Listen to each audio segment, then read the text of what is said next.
नमो ओं विष्णुपादाय कृष्णप्रेष्ठाय भूतले श्रीमदे भक्तिवेदान्त स्वामीति नामिने नमस्ते सारस्वती देवे गौरवाणी प्रचारिणे निर्विशेष शून्यवादी पाश्चात्य देशतारिणे जय श्री कृष्ण चैतन्य प्रभु नित्यानंद श्री अद्वैत गदाधर श्रीवासदि गौरभक्त वृंद हरे कृष्णा कृष्ण कृष्णा हरे हरे हरे राम राम राम हरे हरे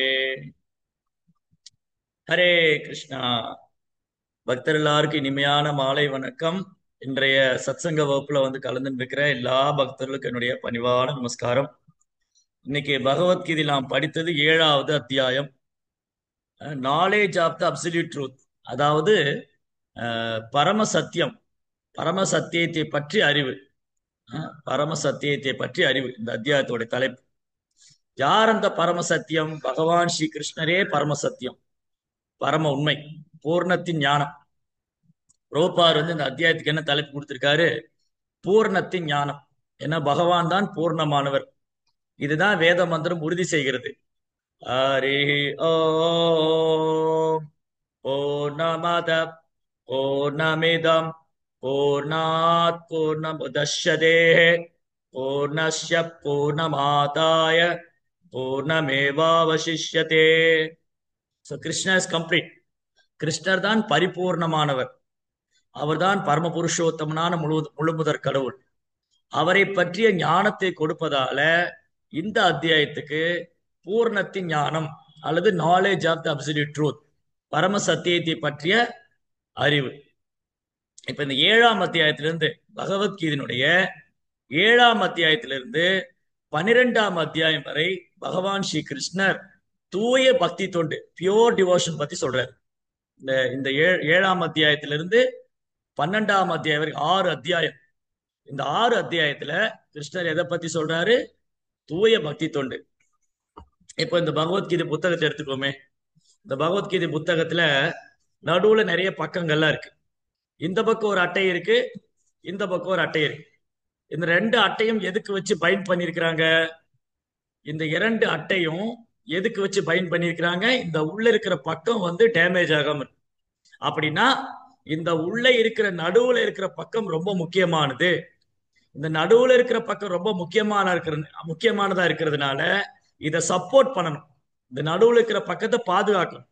இந்த நடுவுல இருக்கிற பக்கத்தை பாதுகாக்கிறதுக்காகவும் இந்த நடுவுல இருக்கிற பக்கத்தை சப்போர்ட் பண்றதுக்காகவும் முன்னாடி ஒரு அட்டை வச்சிருக்கிறாங்க, பின்னாடி ஒரு அட்டை வச்சிருக்கிறாங்க. இப்போ இந்த உள்ள இருக்கிற பக்கங்கள்லாம் சேஃபா இருக்கு, பாதுகாப்பா இருக்கு. அதே மாதிரிதான் பகவத்கீதையில 18 அத்தியாயம். அதுல நடுவுல இருக்கிற 6 அத்தியாயம் ரொம்ப முக்கியமானது. இந்த 6 அத்தியாயத்தை பாதுகாக்கக்கூடிய வகையில முன்னாடி ஒரு 6 அத்தியாயம், பின்னாடி ஒரு 6 அத்தியாயம். ஆக மொத்தம் இந்த நடுவுல இருக்கிற 6 அத்தியாயம் ரொம்ப ரொம்ப முக்கியமானது. இந்த நடுவுல இருக்கிற 6 அத்தியாயத்தை பாதுகாக்கிறதுக்காக முன்னாடி 6 அத்தியாயம், பின்னாடி 6 அத்தியாயம். அப்போ 6ஆம் அத்தியாயம் வரை, பகவத்கீதையினுடைய 6ஆம் அத்தியாயம் வரை பகவான் கிருஷ்ணர் ஓரொரு யோக முறையா சொல்லிட்டு வர்றார். அதாவது முதல் அத்தியாயத்துல அர்ஜுன விஷாட யோகம். அர்ஜுனன் கேள்வி கேட்கிறாரு. அதாவது அர்ஜுனன் என்ன பண்ணாரு? அவர் இந்த யுத்தம் செய்ய மாட்டேன்னு சொல்லி வாதம் செய்யறார். அப்ப அர்ஜுனன் தான் முதல் அத்தியாயத்துல பேசுறாரு. 2ஆம் அத்தியாயத்துல அர்ஜுனால ஒரு முடிவுக்கே வர முடியல. நான் செய்யறது சரியா தப்பா? இந்த யுத்தம் இந்த மகாபாரத யுத்தம், இது தேவையா தேவையில்லையா? சரியா தப்பா? தர்மமா அதர்மமா? நான் செய்யணுமா கூடாதா? ஒரே குழப்பமா இருக்கு. அப்போ அர்ஜுனால ஒரு முடிவெடுக்க முடியல. 2ஆம் அத்தியாயத்துலதான் பகவான் கிருஷ்ணர் அர்ஜுனன் சரணடைகிறார். பகவான் கிருஷ்ணர்கிட்ட அர்ஜுனன் சரணடைகிறார். கார்பண்ய தோசோ பகத ஸ்வபாவா இச்சாமித்தாம் தர்மச்ச மூடச்சேதா ஏஷே இஷாம் நிஷிதம் ப்ரூஹி தன்மே சிஷ்யஸ்தேகம் சுவாதி மாம் துவாம் பிரபன்னம். பகவானே, நான் உங்க தாமரை திருப்பாத்தை சரணடைகிறேன். இப்ப எனக்கு ஒரு குழப்பமா இருக்கு, என்னால ஒரு முடிவுக்கு வர முடியல. நீங்களே எனக்கு குருவா இருந்து என்ன வழி நடத்துங்க. அதனால எப்போ ஒருத்தருக்கு குரு அவசியம்? நம்ம வாழ்க்கையில ஒரு முடிவு எடுக்க முடியல, குழப்பமா இருக்கு, எது சரி எது தப்புன்னு தெரியல, அப்போ குரு அவசியமா இருக்கு. அப்ப அர்ஜுனன் எப்ப குரு தேவைன்னு சொல்லி கொடுக்குறாரு. நம்ம எல்லாருக்குமே குரு அவசியம். இந்த மனித வாழ்க்கை எப்படி நடத்தணும், இந்த மனித வாழ்க்கையின் குறிக்கோள் என்ன, எதை நோக்கி நாம் பிரயாணம் செய்யணும், இதெல்லாம் குரு வந்து சொல்லித்தர. அப்ப பகவத்கீதையில 2ஆம் அத்தியாயத்துல, பகவத்கீதை முதல் அத்தியாயத்துல அர்ஜுனனும் கிருஷ்ணரும் நண்பர்களா பேசிட்டு இருந்தாங்க. 2ஆம் அத்தியாயத்துல அர்ஜுனன் சீடர் ஆயிட்டாரு, கிருஷ்ணர் வந்து குரு ஆயிட்டார், கீதாச்சாரியன், கீதையின் ஆச்சாரியன். அப்ப 2ஆம் அத்தியாயத்திலிருந்து பகவான் கிருஷ்ணர் பகவத்கீதையை போதிக்க ஆரம்பிக்கிறார். 2ஆம் அத்தியாயத்துல பகவான் ஆத்ம யோகம் அல்லது சாங்கிய யோகத்தை பத்தி சொல்றார்.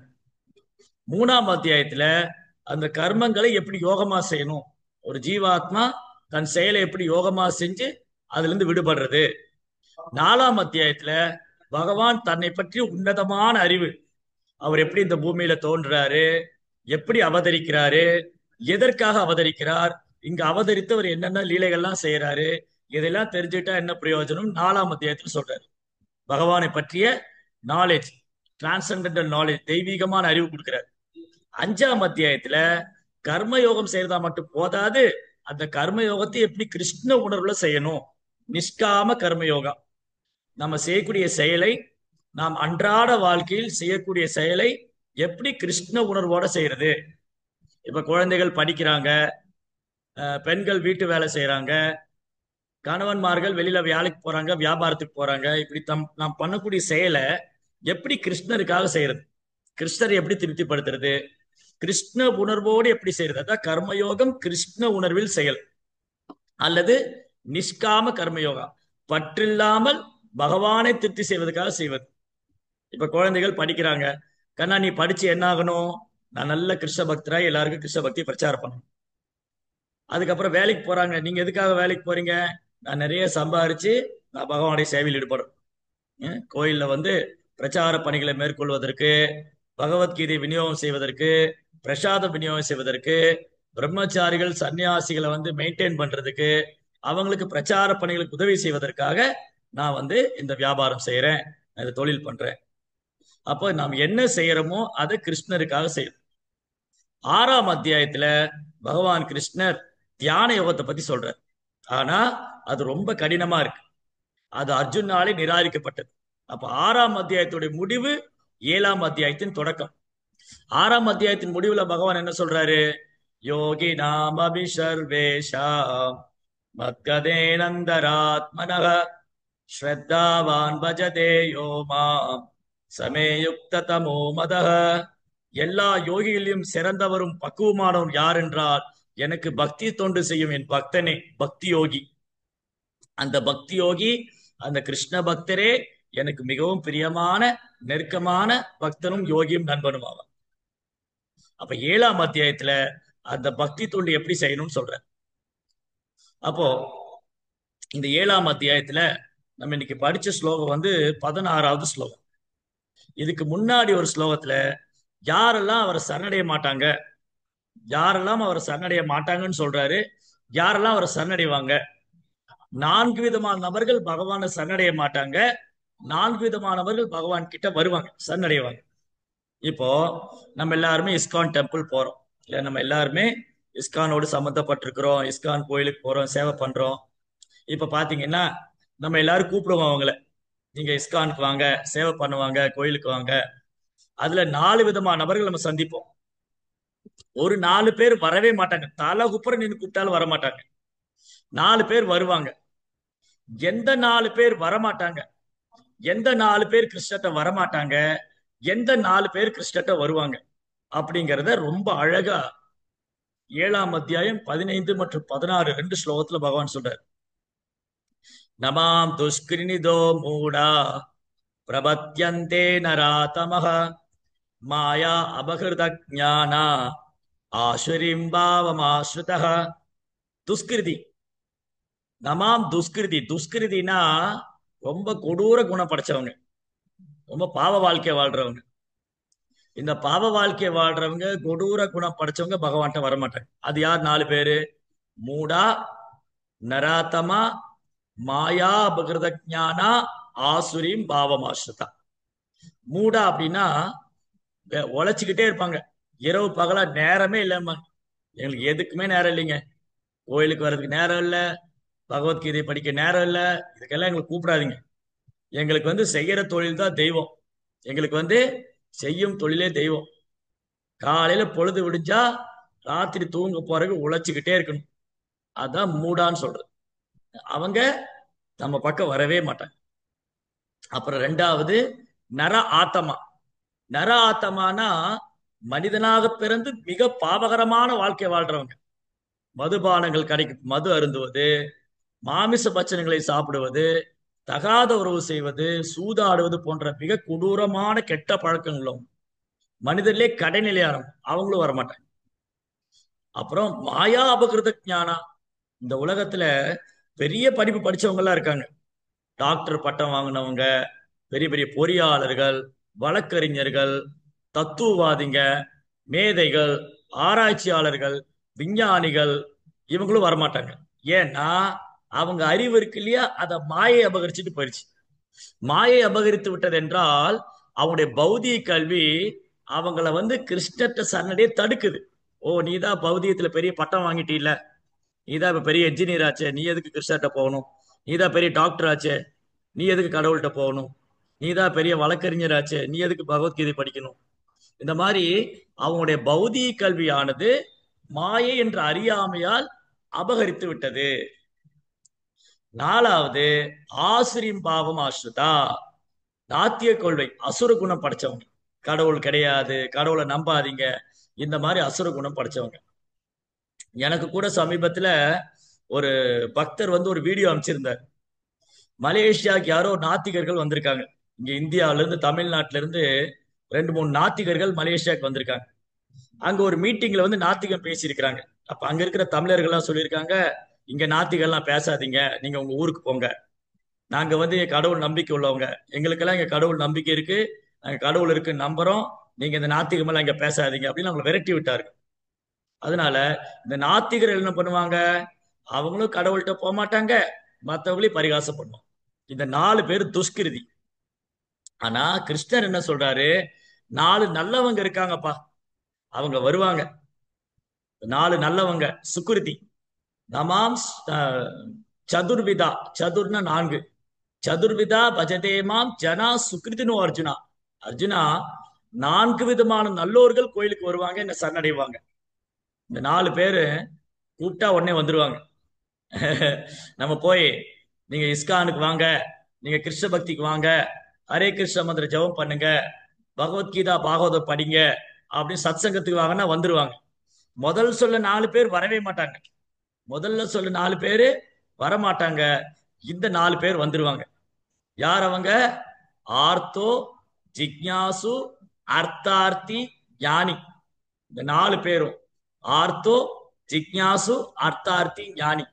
இந்த ஆர்த்தோங்கிறது யாரு? வாழ்க்கையில வறுமையில கஷ்டப்படுறவங்க, பிறப்புல இருந்தே கஷ்டப்பட்டுட்டு இருக்காங்க. பௌதிக வாழ்க்கையில எதுவுமே சக்சஸ் ஆகல, படிப்பும் சரியா வரல, வேலையும் சரியில்லை, குடும்ப வாழ்க்கையும் சொல்லிக்கிற மாதிரி இல்ல, வாழ்க்கை முழுதும் கஷ்டம். வாழ்க்கை முழுதும் துன்பமும் கஷ்டமும் படுறவங்க சரி கோயில்ல போய் கிருஷ்ணாட்டியா பிரார்த்தனை கிருஷ்ணா, எனக்கு ஏப்பா இப்படி இருக்கு, என்னை காப்பாத்தப்பா அப்படின்னு வந்துடும். நம்ம வந்து அவங்க என்ன பண்ணுவாங்கன்னா, நம்ம கிட்ட கேட்பாங்க, எனக்கு இஸ்கான் வந்தா என்ன கிடைக்கும்? என் பையனுக்கு வேலை கிடைச்சிருமா? என் பொண்ணுக்கு நல்ல இடத்துல கல்யாணம் ஆயிருமா? எனக்கு ரொம்ப நாளா அந்த நில தகராறு இருக்கு, அது சரியாயிடுமா? ஹரே கிருஷ்ணா மந்திரம் சொன்னா பகவான் மேல கருணை காமிச்சிருவாரா அப்படின்னு கோயிலுக்கு வந்துருவார். கோயில்ல வந்து பௌதீகமான பிரார்த்தனைகளே செய்வாங்க. எனக்கு கஷ்டம் போயிடணும், எனக்கு நோய் நொடி இல்லாத வாழ்க்கை இருக்கணும், எனக்கு வறுமை இருக்கக்கூடாது, என் பையனுக்கு எப்படியாவது வேலை கிடைச்சிடணும், என் பொண்ணுக்கு எப்படியாவது கல்யாணம் ஆயிடணும், என் பையன் எப்படியாவது வெளிநாடு போயிடணும். கிருஷ்ணா, நீங்க தான் நடத்தி கொடுக்கணும், நீங்க தானே முழுமுதற் கடவுள், நீங்க தானே பகவான்.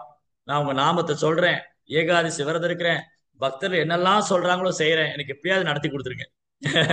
பக்தர்கள் என்னெல்லாம் சொல்றாங்களோ அதை நான் செஞ்சிடறேன், எப்படியாவது இதெல்லாம் நடத்தி கொடுத்துருங்க. இவங்க வறுமையில் இருக்கிறோம். வறுமையில இந்த உலக வாழ்க்கையில கஷ்டப்படுறவங்களும் பகவான்கிட்ட வரும் ஆர்த்தம். அப்புறம் ஜிக்ஞாசு, கேள்வி கேட்கிறவங்க. கேள்வி கேட்கிறவங்க. பகவத்கீதைனா என்ன? பகவத்கீதையில என்ன சொல்லியிருக்கு? பகவான் என்ன சொல்லியிருக்காரு? வேதங்கள் கடவுளை பத்தி என்ன சொல்லுது? கடவுள் யாரு? நமக்கு கடவுளுக்கு என்ன சம்பந்தம் இருக்கு? இந்த கோயில்ல வழிபாடு செய்யும் அதோட நோக்கம் என்ன? இந்த விக்கிரகம் எப்படி வந்தது? இந்த மாதிரி கேள்வி ஞானம் உள்ளவங்க, கேள்வி அறிவு உள்ளவங்க. கடவுளை பற்றி தெரிஞ்சுக்கணும் அப்படின்னு இறைவனை குறித்து ஆராய்ச்சி பண்ணக்கூடியவங்களும் வருவாங்க. ஆர்த்தோ ஜிக்ஞாசு. அடுத்து அர்த்தார்த்தி. அர்த்தார்த்தினா தனம் தேகி, காசு வேணும், பணம் வேணும், செல்வம் வேணும், வீடு வாங்கணும், இடம் வாங்கணும். எப்படியாவது கிருஷ்ணர்கிட்ட போய் பிரார்த்தனை பண்ணி நான் எப்படியாவது ஒரு நல்ல இடத்துல இடம் வாங்கிடணும், அங்க எப்படியாவது வீடு போட்டுறணும், எப்படியாவது நான் வந்து பணக்காரனாயிரும், செல்வத்தை வேண்டி வர்றோம். அதுக்கப்புறம் ஞானி. இந்த வேதங்களுடைய நோக்கம் என்ன? நான் பிறப்பு இறப்பிலிருந்து விடுபட வேண்டும், நான் மீண்டும் பிறவா நிலை அடைய வேண்டும், முக்தி அடைய வேண்டும் என்று விரும்புவர். இந்த 4 பேரும் இஸ்கானுக்கு வருவாங்க, அதாவது கிருஷ்ணர்ட்ட வருவாங்க. இந்த 4 பேருமே பக்தர்கள் தான். ஆனா அவங்களுடைய பக்தியில உள்நோக்கம் இருக்கு. அவங்க பக்தியில உள்நோக்கம் இருக்கு. ஒருத்தருக்கு கஷ்டத்திலிருந்து விடுபடணும், இன்னொருத்தருக்கு கேள்வி ஞானம் வேணும், இன்னொருத்தருக்கு பொருளாதாரம் வேணும், இன்னொருத்தருக்கு முக்தி அடையணும். இந்த 4 பேருக்குமே ஆசை இருக்கு. ஆனாலும் கிருஷ்ணர் இவங்க நல்லவங்கன்னு சொல்றாரு. ஏன்னா இவங்க கடவுள் இல்லைன்னு சொல்றது இல்ல, கடவுளை மறுக்கிறது இல்ல, கடவுள் பகவான் மேல விரோதம் கொள்ளல, பகவானை பற்றி பரிகாசம் பண்ணல, பகவானை ஏற்றுக்கொள்றது. இந்த 4 பேருக்கும் ஏதேனும் ஒரு உள்நோக்கம் இருந்தாலும், ஏதேனும் ஒரு எதிர்பார்ப்பு இருந்தாலும், அவங்க பகவான் கிருஷ்ணர்ட்ட வர்றதுனால அவங்க நல்லவங்கன்னு சொல்றாங்க. அதனால நம்ம கோயிலுக்கு வர்றவங்களை என்ன பண்ணிடக்கூடாது, உதாசீனம் செய்திடக்கூடாது. அவங்க கிருஷ்ணர் நல்லவன் தான் ஏன்னா வந்துட்டார் இல்லையா, அவர் என்னவோ நோக்கத்துக்காக வரட்டும். சிலர் பிரசாதம் சாப்பிட்றதுக்காக வருவாங்க, சிலர் வந்து பகவானை தரிசனம் பண்றதுக்காக வருவாங்க, சிலர் வந்து பிரார்த்தனை வைக்கிறதுக்காக வருவாங்க, சிலர் கஷ்டம் போறதுக்காக பிரார்த்தனை பண்ண வருவாங்க, சிலர் பௌதிக வசி எப்படி எப்படி பார்த்தாலும் அவங்க வந்துட்டாங்க. அப்போ அவங்க வந்துட்டதுனால அவங்களை வரவேற்க வேண்டும், அவங்கள வரவேற்கணும், அவங்கள உதாசீனப்படுத்தி விடக்கூடாது, அவங்கள குற்றம் காணக்கூடாது, குறை சொல்லக்கூடாது. என்ன நீங்க கிருஷ்ண பக்தி வேணும்னு கேட்காம போய் பௌதிகமா கிடைக்கிறீங்க, நீங்க என்னங்க பௌதிகமா வந்து பிரார்த்தனை பண்றீங்க, அப்படிலாம் ஒன்னும் சொல்லிடக்கூடாது. அவங்க வரட்டும், முதல்ல அவங்க உள்ள என்டர் ஆகணும். அவங்க உள்ள வந்து கிருஷ்ணர்ட்ட வந்து அவங்க பக்தர் சங்கத்துல வந்துட்டாங்க அப்படின்னா, சுத்த பக்தர்கள், குருமார்கள், சீக்ஷா குரு, தீக்ஷா குரு, இந்த மாதிரி குருமார்களுடைய சங்கத்துல வரும்போது, ஒரு தூய பக்தருடைய சங்கம் கிடைக்கும் போது, அவங்க கருணையினால படிப்படியா பக்தியில முன்னேற்றம் அடையும் போது இவங்களே ஒரு நாள் உணர்ந்து விடுவார்கள், இந்த பௌதீக வசதி முக்கியம் இல்ல, இதெல்லாம் தற்காலிகமானது, அதை நான் பகவானிடம் வேண்டக்கூடாது, நம்ம சுத்த பக்தி தான் வேண்ட வேண்டும் அப்படிங்கிறதுக்கு கொஞ்சம் டைம் ஆகும் அதை புரிஞ்சுக்கிறது. ஏன்னா இப்ப நம்ம எல்லாம் கூட பாருங்களேன், நம்ம எல்லாருமே அப்படி சுத்த பக்தி வேண்டியில இஸ்கானுக்கு வந்துடல. நம்ம கோயில்ல போய் பிரார்த்தனை பண்ண அது நல்லது நடக்கும், நமக்கு நல்லது, இங்க ஒரு இயக்கம் இருக்கு, இந்த கிருஷ்ண பக்தி இயக்கத்துக்கு போகலாம், அவங்க என்ன சொல்றாங்கன்னு கேட்கலாம், போய் பகவான்கிட்ட பிரார்த்தனை செய்யலாம், அப்படிதான் நாம கூட வந்தோம். அதுக்கப்புறம் இங்க வந்து பக்தர்கள் சங்கத்துல வந்ததுக்கு அப்புறம் தான் பக்தர்கிட்ட இருந்து கேட்க ஆரம்பிக்கிறோம், புரோபாடைய புத்தகங்களை வாசிக்கிறோம், பக்தர்கிட்ட இருந்து கேட்க ஆரம்பிக்கிறோம், புரோபார் புஸ்தகம் வாசிக்கிறோம். பக்தர் சங்கம் கிடைக்கும் போது எப்பேற்பட்ட நபரும் மாறிடுவாங்க.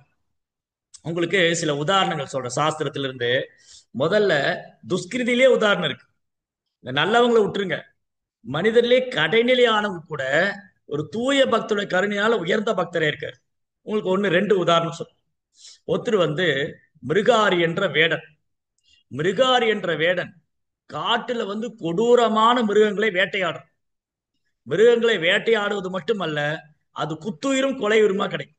அதை பாதி கொன்னு பாதி கொல்லாம கையை முறித்து காலை முறித்து அது ரத்தம் சொட்ட சொட்ட அது உயிருக்கு துடிச்சு போராடிட்டு, அதை பார்த்து மகிழ்பவன் மிருகாரி. மிருகாரி என்றால் மிருகங்களின் எதிரி. அப்பேற்பட்ட ஒரு கொடூர குணம் படைத்த ஒரு வேடன், மனிதர்களே கீழலையான மனிதர்களே கீழலையான ஒரு கொடூர குணம் படைத்த வேடன் நாரத முனியுடைய சங்கத்தினால, நாரதருடைய கருணையால, நாரதர் சொன்னாரு, அடே மிருகாரி, ஏன் இந்த மாதிரி செய்யற, இந்த உயிரினத்தை ஏன் துன்புறுத்துகிறாய்? அவர் சொன்னார், எனக்கு இதுதான் தொழில், இந்த விலங்குகளை பிடிச்சுதான் நான் வந்து வியாபாரம் பண்ணி சமைச்சு சாப்பிடுறேன், இந்த விலங்குகள் தான் எனக்கு உணவு அளிக்குது, அதை கொள்ள எனக்கு யார் உணவு தருவா? அப்ப நாரதர் சொன்னாரு, நான் உனக்கு உணவு தர்றேன், தயவுசெய்து இப்படி செய்யாத. ஓ அப்படின்னா நீங்க எப்படி எனக்கு உணவு தருவீங்க? அது நான் கொடுக்குறேன், முதல்ல இந்த வில்லை உடைச்சு போடு, இந்த வில்லையும் அம்பையும் முறிச்சு போட்டு, இந்த வில்லையும் அம்பையும் முறிச்சு போட்டா யார் எனக்கு உணவு தருவா? நான் தர்றேன், போடு. அப்ப இந்த மிருகாரிக்கு நாரதரை பார்த்த உடனே அவருடைய தேஜஸ், நாரதரின் தூய்மை, அவரது பக்தி, அவர் வார்த்தையில் ஒரு நம்பிக்கை ஏற்பட்டது. மிருகாரி குரு மேல நம்பிக்கை வச்சு தன் வில்லையும் அம்பையும் முறிச்சு போட்டார். நீ இங்க உட்காரு, இங்க உட்காந்துட்டு நீ ஹரே கிருஷ்ணா ஹரே கிருஷ்ணா கிருஷ்ண கிருஷ்ணா ஹரே ஹரே, ஹரே ராம ராம ராம ஹரே ஹரே, நீ நாம ஜெபம் பண்ணிட்டே இரு, உனக்கு எந்த குறையும் இருக்காது, உன் எல்லா தேவைகளும் பூர்த்தி ஆகும். மிருகாரியும் நாரதர் வார்த்தை, குருவோடைய வார்த்தையில் நம்பிக்கை வைத்து அங்க அமர்ந்து நாமம் ஜபிக்க ஆரம்பிச்சார்.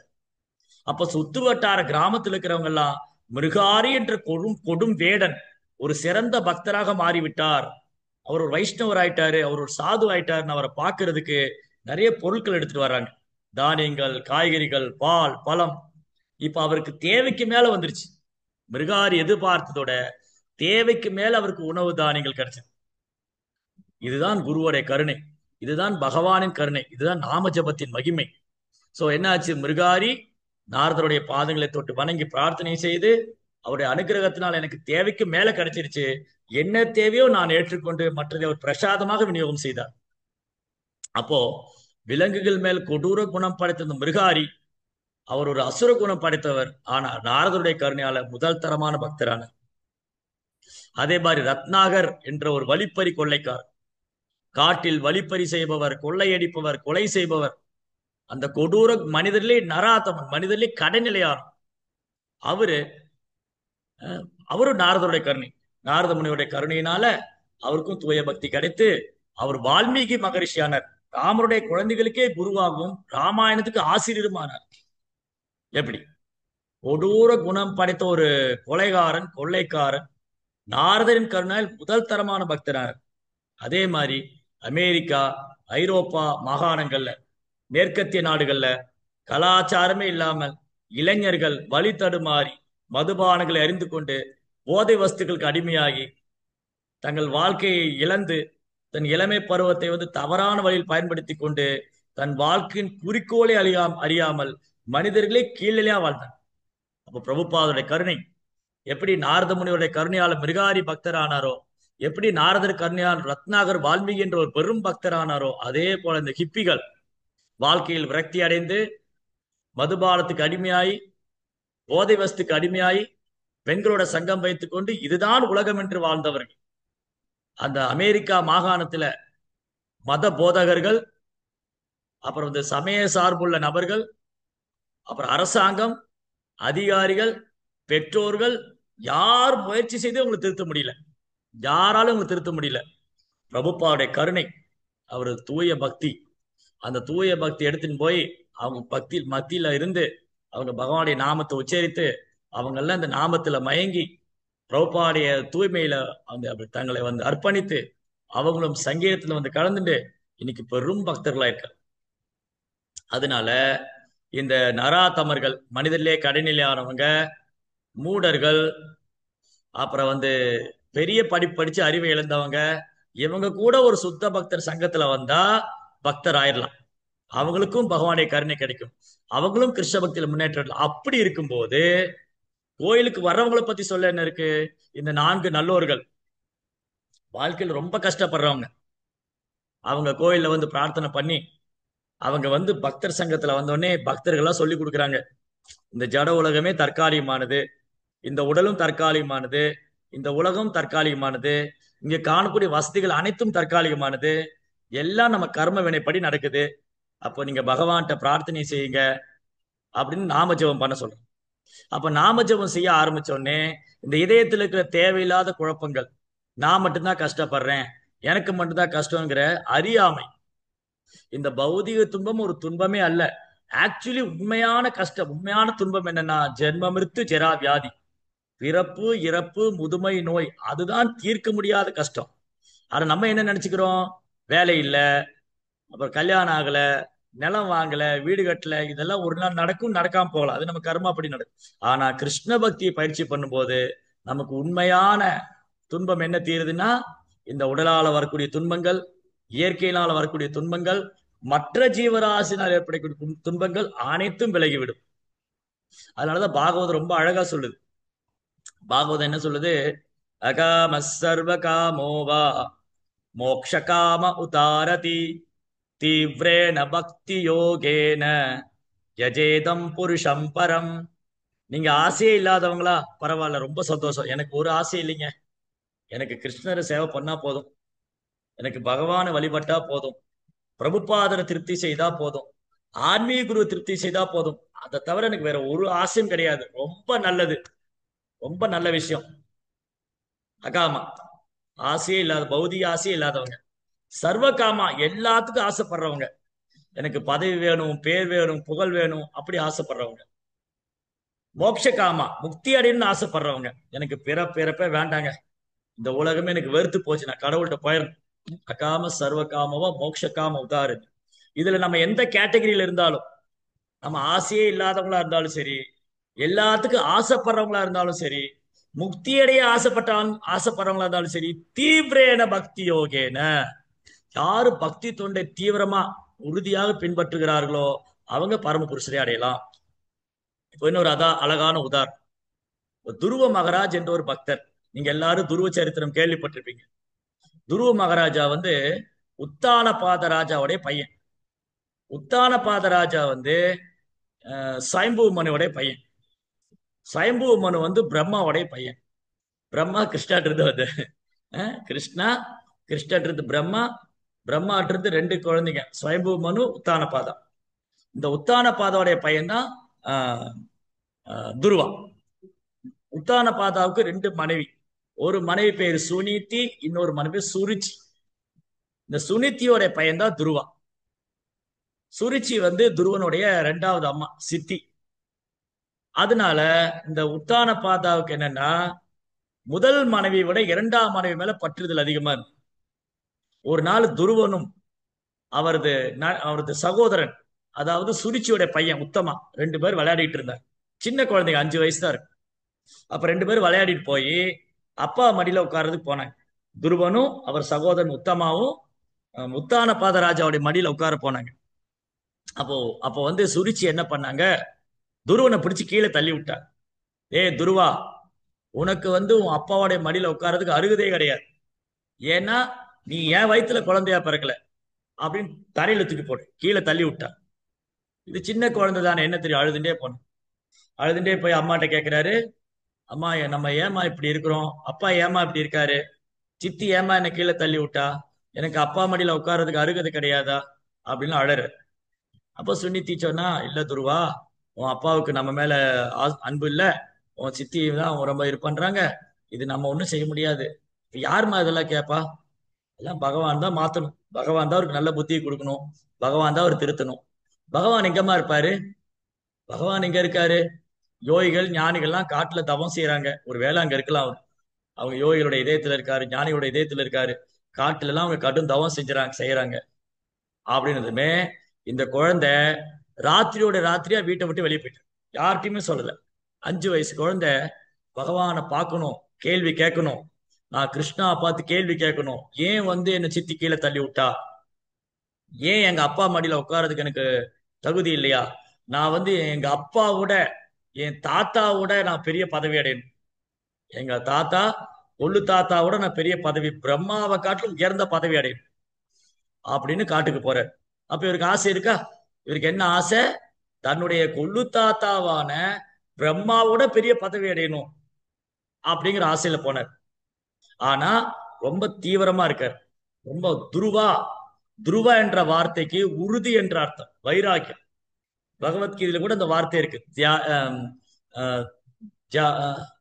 ஜாதசிகி மிருதம் துருவ்யம் துருவம் ஜன்ம மிருத்யுச்சக தஸ்மாத் அபரிஹாரத்தே நத்வம் சோசிது மர்கசி. பிறக்கப்பட்ட அனைவரும் இறப்பது நிச்சயம், இறந்தவர் அனைவரும் பிறப்பதும் நிச்சயம், இதில் கவலை கொள்ள என்ன இருக்கின்றதுன்னு கேட்கிறார். சோ துருவம்னா உறுதி, நிச்சயம். சோ துருவா என்ன உறுதியா இருக்காரு, அவருக்கு பௌதிக ஆசை இருக்கு, அப்பாவோட பெரிய பதவி அடையணும்னு, தாத்தாவோட பெரிய பதவி அடையணும்னு. ஆனா பகவானை தேடுற, ரொம்ப சின்சியரா தேடுற, காட்டுக்கு போய் அங்க தேடுற. அப்போ இந்த துருவனுடைய வைராக்கியம், இந்த துருவனுடைய உறுதி, ஏன்னா நல்ல பையன், நல்லவர் தானே, சதுர்விதா சுகிருதி, நல்ல ஆத்மா. அப்ப கிருஷ்ணர் என்ன பண்ணாரு, திரும்பி நாரதர் அனுப்பிச்சு வச்சார். சோ நாரதருடைய கருணையினால துருவர் வந்து பகவானை நேருக்கு நேர பார்த்தார். 6 மாத காலம் துருவன் கடும் தவம் செய்தார். முதல் மாதம் வெறும் பழங்களை மட்டும் சாப்பிட்டார். 2ஆம் மாதம் பழங்களை நிறுத்திவிட்டு வெறும் கீரைகளை மட்டும் சாப்பிட்டார். 3வது மாதம் இலைகளை நிறுத்திவிட்டு வெறும் நீர் மட்டும் அருந்தினார். 4வது மாதம் நீர் அருந்துவதையும் நிறுத்திவிட்டு வெறும் சுவாசம் காற்று மட்டும் சுவாசித்தார். 5வது மாதம் வெளியிலிருந்து காற்றை சுவாசிக்காம உடலில் உள்ளிருக்கும் காற்று, நம்ம உடலுக்குள்ள 5 விதமான வாயு சுழற்சி இருக்கு. பிராணா, அபானா, யுதானா, யூனா, உதானா, சமானா. நம்ம உடலுக்குள்ள 5 விதமான காற்று சுழற்சி இருக்கு. ஒரு யோகத்தை பயிற்சி பண்ற ஒரு ஹட யோகி, அந்த ஹட யோகி யோகத்துல பக்குவம் ஆகும்போது அவர் வெளியிலிருந்து காற்றை சுவாசிக்காம உடலுக்கு உள்ளிருக்கும் காற்றிலால ஒரு உயிர் வாழ முடியும். இந்த மாதிரி துருவ மகாராஜா நாரதுடைய வழிகாட்டுதல்ல அஷ்டாங்க யோகத்தை பயிற்சி செய்தார். அவர் பகவானின் புனித நாமத்தை உச்சரித்தார். ஓ நமோ பகவதே வாசுதேவாய. இந்த வாசுதேவ நாராயண நாமத்தை அவர் தொடர்ந்து உச்சரித்தார். அப்ப நாரதுடைய கருணையால துருவன் பகவானை நேருக்கு நேரா சந்தித்தார். அப்ப பகவான் கேட்கிறார், துருவா உனக்கு என்ன வரம் வேணும்னு கேட்கிறார். எந்த பகவானை இதயத்தில் தரிசித்தாரோ, தாமரை இதழ் போல கண்கள், என்றும் பாடாத வைஜெயந்தி மாலை கழுத்துல, மார்புல ஸ்ரீவஸ்தகுரி, கழுத்துல கௌஸ்துவமணி, என்றும் பாடாத வைஜெயந்தி மாலை, மஞ்சள் நிற பீதாம்பராடை, மழைக்காலத்து மேகத்து ஒத்த நிறம், தலையில ஒரு அழகான கிரீடம், அதுல ஒரு மயிர்பீழி, 4 கரங்கள், வனமாலி கதி சாங்கி சங்கி சக்ரி சனந்தகி, ஸ்ரீமா நாராயணோ விஷ்ணு வாசுதேவோ, அந்த வாசுதேவ கிருஷ்ணன் 4 கரங்களோட அந்த பகவானை துருவன் நேருக்கு நேரா சந்தித்தார். பகவான் கேட்கிறார், துருவா உனக்கு என்ன வரம் வேணும்? ஆனா துருவன் என்ன விரும்பினாரு? முதல்ல எனக்கு எங்க அப்பாவோட ஒரு பெரிய பதவி அடையணும். ஆனா இப்ப பகவானை பார்த்தோன்னே எனக்கு ஒரு வரம் வேணாம். அப்போ நாரதருடைய அனுகிரகம், ஒரு சுத்த பக்துடைய சங்கத்தினால, நாரதருடைய வழிகாட்டுதல்ல துருவர் பகவான் நாமத்தை உச்சரித்து அவர் எல்லா பௌதிக ஆசிந்து விடுபட்டார். அப்போ ஒரு பக்தனுக்கு ஆரம்பத்துல பௌதிக ஆசி இருக்கலாம். ஆனா அவர் பக்தி தொண்டை தீவிரமா பயிற்சி பண்ணும்போது அவர் சுத்த பக்தராயிவர். ஒரு தூய பக்தருடைய அனுகிரகத்தினால, ஒரு சுத்த பக்தருடைய சங்கத்துல தூய பக்தரின் அனுகிரகத்தினால பக்தி செய்யும் போது நாமும் துருவனை போல சுத்த பக்தராயிடலாம். அப்போ வறுமையில் இருக்கிறவங்க கிருஷ்ண பக்திக்கு வந்தா உண்மையில நான் வறுமையிலே இல்லை. உண்மையில ஒரு கிருஷ்ண பக்தர் வறுமையே இல்லை. பகவானே பக்தி கிடைத்து விட்டால், ஒருத்தர் ஹரே கிருஷ்ண மந்திரம் உச்சரித்தால் அவர்தான் இந்த உலகத்திலே பெரும் பாக்கியவான், பெரும் செல்வந்தன். இந்த உல பௌதிக வசதி எல்லாம் ஒரு பொருட்டே அல்ல. அதனால பௌதிக வசதி பத்தி நம்ம கவலை கொள்ளவே வேண்டாம். பரமபுருஷரான பகவானை வழிபடுவதனால பக்தனுக்கு ஒரு குறையும் கிடையாது. சோ அப்புறம் ஆர்த்தோ ஜிக்யாசு, கேள்வி. பிரபுபாத் புத்தகங்கள் வாசிக்கும் போது எல்லா கேள்விக்கும் பதில் கிடைச்சிடும். பக்தர்கள் சங்கத்துல கேள்வி கேட்கும் போது எல்லா சந்தேக குழப்பமும் தீர்ந்து விடும். ஆன்மீக குருவை சன்னடித்து பக்தி தொண்டு செய்யும் போது வேதத்தின் ரகசியங்கள்லாம் தானா வெளிப்படுத்தப்படும். அனைத்து குழப்பங்களும் தீர்த்து விடும். ஆர்த்தோ ஜிக்யாசார்த்த ஞானி, ஒரு ஞானி அவர் கூட நான் இந்த உடலை விடணும், மீண்டும் பிறவா நிலை அடையணும், முக்தி அடைய விரும்பும் ஞானி கூட சுத்த பக்தருடைய சங்கத்துல வந்தா அவரும் தூய பக்தராயவர். நீங்க பாத்தீங்கன்னா 4 குமாரர்கள், சனகர், சனந்தனர், சனாதன, சனத்குமாரா. இந்த 4 பேரும் பிரம்மத்தை உணர்ந்த, தன்னை உணர்ந்த ஆத்மாக்கள். அவங்க வைகுண்டத்துல பகவானுடைய தாமரை திருப்பாதத்து வரக்கூடிய துளசியுடைய நறுமணத்தினால, துளசியை நுகர்ந்ததுனால அவங்க தூய பக்தரானாங்க. இந்த ஞானத்தையும் கடந்து பக்திங்கிற உன்னதமான நிலைக்கு வந்தார். சுகதே கோசாமி தன்னை உணர்ந்த ஆத்மா. அவர் நான் இந்த உடல் எல்லாம் ஆத்மா என்பதை உணர்ந்தவர். அவர் தாயினுடைய கருவிலேயே 16 ஆண்டு காலம் தங்கி இருக்கிறார். நான் வெளியில வரமாட்டேன், நான் வெளியில வந்தா மாயா என்ன பிடிச்சுக்குன்னு அம்மாவுடைய கருவுக்குள்ளேயே உட்கார்ந்துருக்காரு. பகவான் பிராமிஸ் பண்றாரு, சுகதேவா நீ வெளியில உன்னை மாயை பிடிக்காது. மாயின் எஜமானன் பகவான் சொல்றாரு உன்னை மாயை பிடிக்காது. அப்பதான் சுகதேவர் வெளியில வந்தார். வெளியில வந்தவரு தாயினுடைய கருவுல இருந்து வெளியில அடுத்த நிமிஷம் ஒரு இளம் வாலிபனாய் நடந்து போறாரு. வெறும் ஆடையெல்லாம் ஒண்ணும் போடல, திக்குகளை தான் ஆடையா உடுத்திருக்காரு. 8 திக்குகளையும் ஆடையா உடுத்திருக்காரு. அப்படியே ட்ரெஸ் ஒன்னும் போடாம அப்படியே போறாரு. வியாசர் பின்னாடியே துரத்திக்கிட்டு போறாரு. மகனே மகனே போகாத போகாத, நில்லு நில்லு. அங்க மரங்கள் தான் பேசுது, அவர் திரும்பி பார்க்க போறாரு. அப்ப வியாசர் சொன்னாரு, நான் உனக்கு பாகவதம் சொல்லி தரேன். அப்பதான் நின்னார். அப்போ ஒரு ஞானத்தில் முதிர்ந்த தன்னை உணர்ந்த ஆத்மாக்களும் ஒரு தூய பக்தருடைய சங்கத்தினால கிருஷ்ண பக்தி பயிற்சி செய்யும் போது அவங்களும் முதல் தரமான பக்தராயிரும். இந்த மாதிரி எண்ணற்ற உதாரணங்கள் பாகவதத்திலேயும் நம்முடைய புராணங்களே உண்டு. அதனால முதல்ல கோயிலுக்கு வரவங்க நம்ம வரவேற்கணும். அவங்களுக்கு பௌதிக ஆசை இருந்தாலும் சரி, அல்லது கஷ்டத்தினால வந்தாலும் சரி, இல்ல கேள்வி கேட்கறதுக்காக வந்தாலும் சரி, இல்ல அவங்க முக்தி அடையணும்னு நினைச்சு என்ன நினைச்சு வந்தாலும் அவங்க கிருஷ்ணட்ட வர்றாங்க.